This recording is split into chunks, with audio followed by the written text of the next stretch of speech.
लद्दाख लड़ते आया है, लद्दाख लड़ रहा है और लद्दाख लड़ते रहेगा अपने कल्चर के लिए, अपनी आइडेंटिटी के लिए और अपने इन्वायरमेंट के लिए। बीजेपी के लोग ये जानते हैं कि अगर आपको रिप्रेजेंटेशन दिया जाए तो फिर वो आपसे आपकी जमीन नहीं छीन पाएगी। मामला जमीन का है। Protections that once kept outsiders from buying land or taking government jobs vanished with Article 35A. Ladakis began asking, who controls our land, who gets our jobs, and what happens to our fragile environment? Motorcycle में मैंने पूरे लद्दाख का चक्कर काटा है। जो गांधी जी की विचारधारा है, कांग्रेस पार्टी की विचारधारा है, वो लद्दाख के खून में और डीएनए में है। Hello, how are you? How are you? How are things back home? 24 सितंबर का जो इंसिडेंट था sir, that was the blackest day in the history of Ladakh sir. We lost our 4 young brave-hearted men जिन्होंने लद्दाख के लिए, लद्दाख की पहचान के लिए उन्होंने अपनी जान की शहादत दी और गवर्नमेंट ऑफ इंडिया पे अभी भी उसका कोई असर नहीं हो रहा है।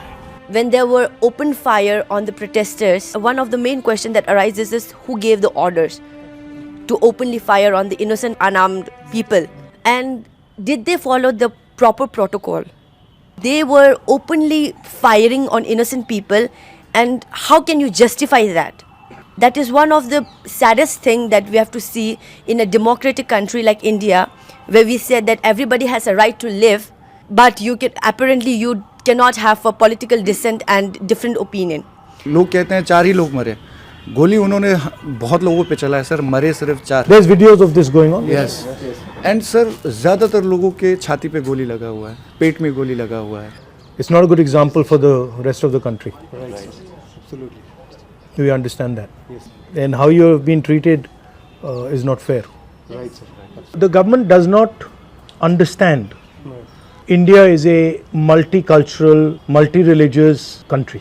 This is really the fight between us and them. Yes. You know? They don't understand actually what India is. You can see it. Same thing is happening in different parts of the country. It's happening in Manipur, you can see.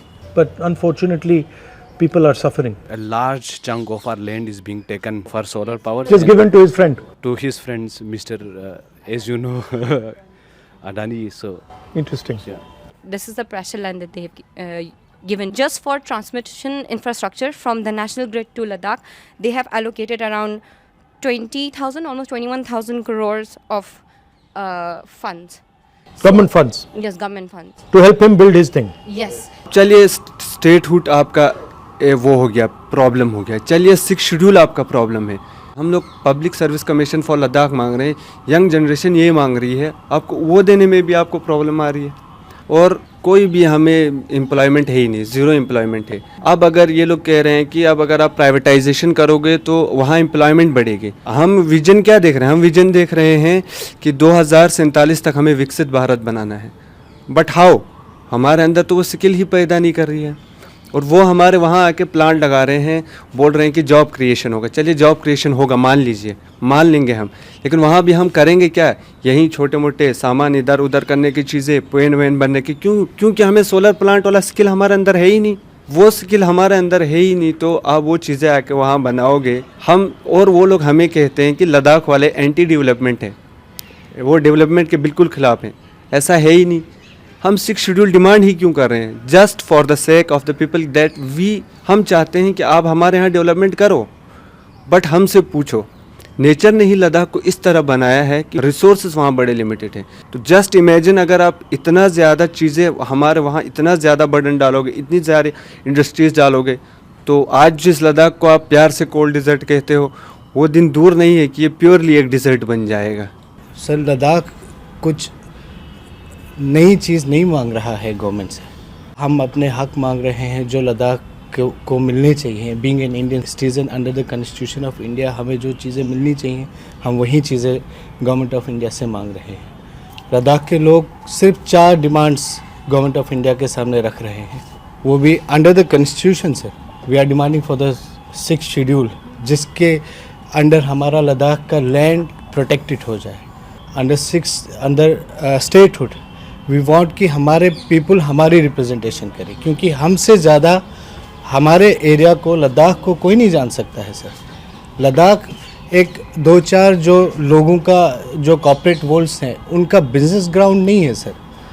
Ladakh is asset of our country. But that is the vision of Mr. Modi, that it is that it does not belong to you, that it belongs to Mr. Adani. There's no democracy in Ladakh. There's no hill council now, in Kargil only, and there's no assembly as well, and no panchayat as well, no municipal as well. So there's no power to the people. Ladakh mirrors a threadbare, naked police state at this point of time. Everything is being run according to the whims and fancies of bureaucrats who have never lived in Leh, who do not understand Ladakh at all. Like a dictator. Yeah, I mean, so that's what it's a like naked example of how police state runs. Hope we are expecting the elections to happen, but still the council does not have any power.